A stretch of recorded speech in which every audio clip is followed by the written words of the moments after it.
Muy bienvenido a cotación el término de glucosa elevada. Efectivamente, cuando hablamos de glucosa hablamos de los niveles de azúcar elevados en nuestra sangre. Por tanto, me he permitido topar este tema porque efectivamente vemos todos los días en nuestra consulta médica, tanto pública como privada, que efectivamente son muchos los pacientes que incurren en condiciones que voy a mencionarlas, que efectivamente son causas principales en el aumento de los niveles de azúcar.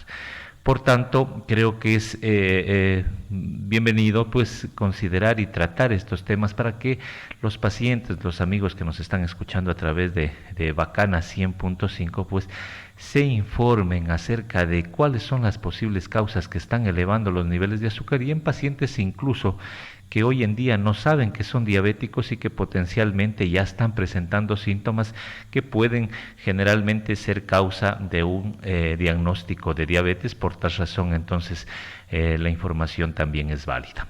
Entonces, cuando hablamos de niveles de azúcar elevado, hablamos de cuatro causas fundamentales que las vamos a ir enumerando una por una. La principal, generalmente ya en los pacientes con diabetes, son las infecciones.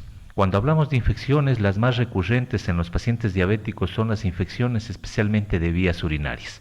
Hay que entender que el paciente diabético por lo general no termina hidratándose muy bien, entonces su ingesta de líquidos a veces es poca, entre 1, 2, a veces con mayor frecuencia máximo 3 vasos de agua, y esto pues generalmente produce mucha colonización de bacterias a nivel de la vía urinaria que terminan ocasionando una infección que muchas de las veces puede generalmente necesitar incluso hospitalización por los altos niveles de azúcar que produce.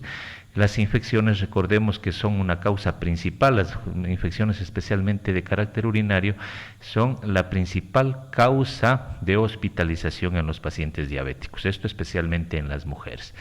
Una de las segundas causas que no deja de ser importante y obviamente a mi criterio también una de las principales es la transgresión alimentaria. ¿A qué nos referimos con eso? Los malos hábitos de alimentación. Son realmente muchos los pacientes que acuden a la consulta, a veces que no tienen ese conocimiento y esa orientación.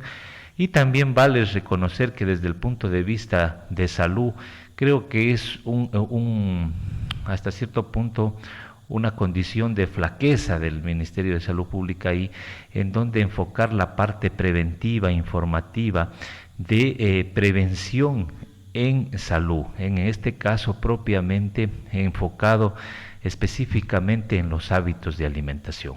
A veces por la cantidad de pacientes que se atienden en la parte pública, es casi muy difícil enfocarse tanto tiempo en la dieta en los pacientes y esto conlleva que a veces el paciente no tiene la información valiosa que representa entre un 70% del tratamiento del paciente, o sea, saber cómo se puede alimentar. Entonces es muy frecuente ver que el paciente diabético, por lo general cuando va a la consulta, refiere que come de todo, pero más poquito. A veces el término en realidad el paciente dice, no, yo ya doctor, ya dejé el azúcar, yo sí ya no tomo el azúcar, ya no tomo la panela, ya esto ya me dijeron que es prohibido efectivamente para mí. Sin embargo, a veces el paciente considera de que solo el azúcar es la causa que ocasiona los niveles altos de glucosa en sangre.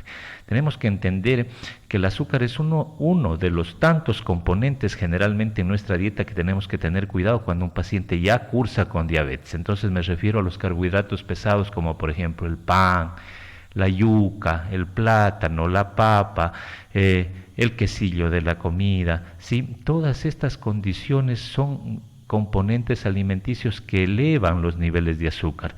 No estoy diciendo con eso tácitamente que el paciente no puede consumirlos, pero sí tiene que tener prudencia especialmente en las porciones y en las cantidades que semanal o diariamente está consumiendo. Entonces, yo creo que una de las cosas fundamentales es que el paciente también se eduque y aprenda a la alimentación y de esta manera manejar sus niveles de azúcar elevados. Otra de las causas sin duda que no deja de ser importantes es lo que nosotros siempre venimos viendo y ahora con más frecuencia en nuestra consulta, es que el paciente también se orienta, así como generalmente hay medios informativos, por ejemplo, como en este segmento, nosotros hacemos siempre una reflexión frente al hecho de los temas de salud y tratamos de llegar más bien con el mensaje informativo de prevención, de información del paciente que identifique sus síntomas, y hacemos llegar la información válida, científica, a través de estos medios de comunicación.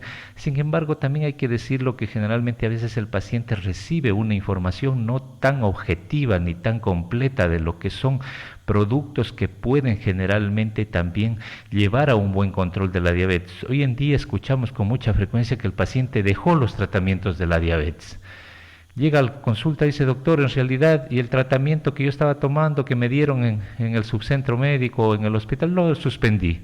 Porque un amigo me dijo que, por ejemplo, por decir un ejemplo, los medicamentos, la ortiga o la alcachofa, o ahora mismo el yacón, por ejemplo, la raíz del yacón, los arándanos, ¿sí? Que son, dice, son alimentos que reemplazan los medicamentos. Entonces yo ya dejé, suspendí la medicación porque un amigo me dijo que le ha hecho, y hay productos que en realidad se ofrecen en la parte publicitaria que les dicen, cura la diabetes, ¿sí? Tome este medicamento que usted ya nunca más va a tener que tomar medicación, porque esto le cura la diabetes. Y en realidad a veces también termina siendo publicidad engañosa, que a veces el paciente, en pro de buscar generalmente a veces una solución a su problema de salud, incluso va se orienta por ese lado y a veces pues cae generalmente más bien en un problema difícil de salud, porque diariamente vemos pacientes que han suspendido el tratamiento y llegan con glucosas de 600, 700, y entonces son pacientes que efectivamente llegan mal a la consulta, que necesitan hidratación, que necesitan inclusive insulina para bajar los niveles altos de azúcar. Por favor, poner mucha atención que los medicamentos naturales, si bien no estamos en contra de que se utilicen, porque efectivamente hay medicamentos que son un complemento y un apoyo al tratamiento de base, es decir, al tratamiento científico que permite mantener los niveles adecuados de azúcar,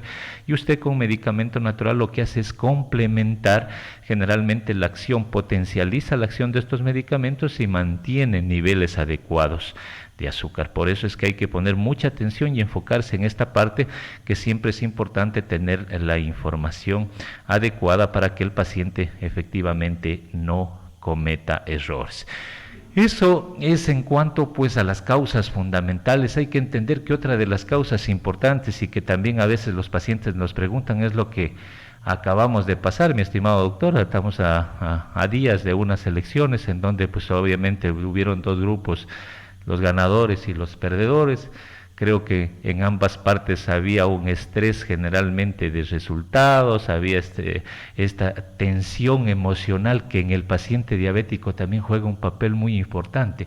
Todos los factores que producen estrés, tensión y lo que lleva en este momento generalmente a las disputas de confrontación de parte y parte, eso genera en el paciente diabético un estado de estrés emocional que le sube los niveles de azúcar. Pero a veces los pacientes me dicen, doctor, yo tengo la diabetes emocional. No, diabetes emocional no existe, porque eso en la parte científica no está comprobado, porque imagínese, doctor, que si tuviéramos diabetes emocional, pues entonces todo el mundo sería diabético, porque todos en su momento, en un momento determinado, pasamos por circunstancias difíciles y problemas que nos afectan en la parte emocional.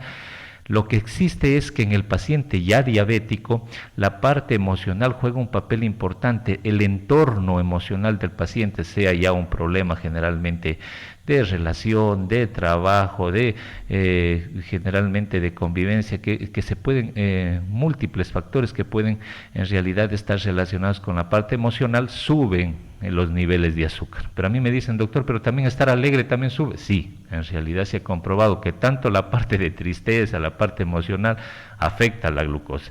Y también estar a veces eufórico, emocionado, contento, alegre también, porque obviamente todos son factores emocionales y hormonales que inciden en nuestro organismo, que suben los niveles de azúcar. Por tanto, siempre mi consejo es hacerse un control adecuado. Recuerde que el paciente diabético es un paciente que tiene que programáticamente estar haciéndose atender cada 3 meses, cuando el caso lo amerita, cuando usted está bien controlado, 2 veces al año es suficiente un buen control, y de esa manera usted logra prevenir enfermedades consecuencias y complicaciones muy devastadoras de la diabetes, como son, por ejemplo, la ceguera, la neuropatía diabética, ¿sí? Problemas del corazón, y lo que vemos con mucha frecuencia y que es lamentable también ver en los pacientes mal controlados es la retinopatía diabética y la pérdida de la visión.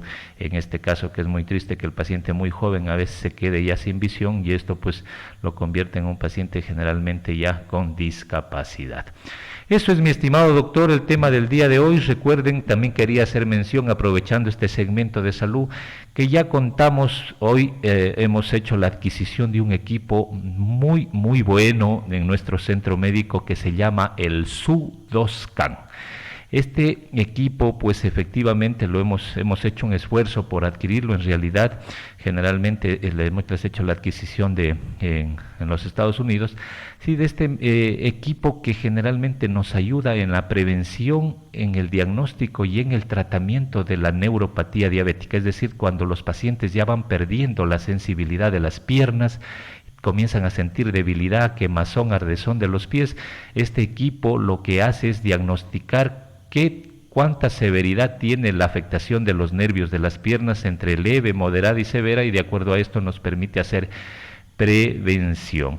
Y otra información importante también para los ciudadanos que nos están escuchando, mi estimado doctor Aponte, y a lo mejor me extiendo un poquito en el tiempo, es informarles que esta semana que viene les informo que estoy en realidad invitado al Congreso Mundial de Expertos en Diabetes, que se va a dar en Panamá. Estamos invitados a ese congreso. En realidad es motivo de sano orgullo que dentro de la representación de la ciudad me han tomado en consideración para ser invitado especial de este congreso, en donde obviamente van a estar todos los referentes mundiales de la diabetes, hablando de lo más actual en esta enfermedad, de lo más reciente en cuanto a tratamientos, en cuanto a orientación alimenticia, para de esta manera pues poder proporcionar a nuestros pacientes de la ciudad y del país también, por qué no decirlo, con esta información que nosotros vamos a absorber de ese congreso, y poderla transmitir a todos nuestros amigos que hoy en día también se dan cita a nuestro centro médico.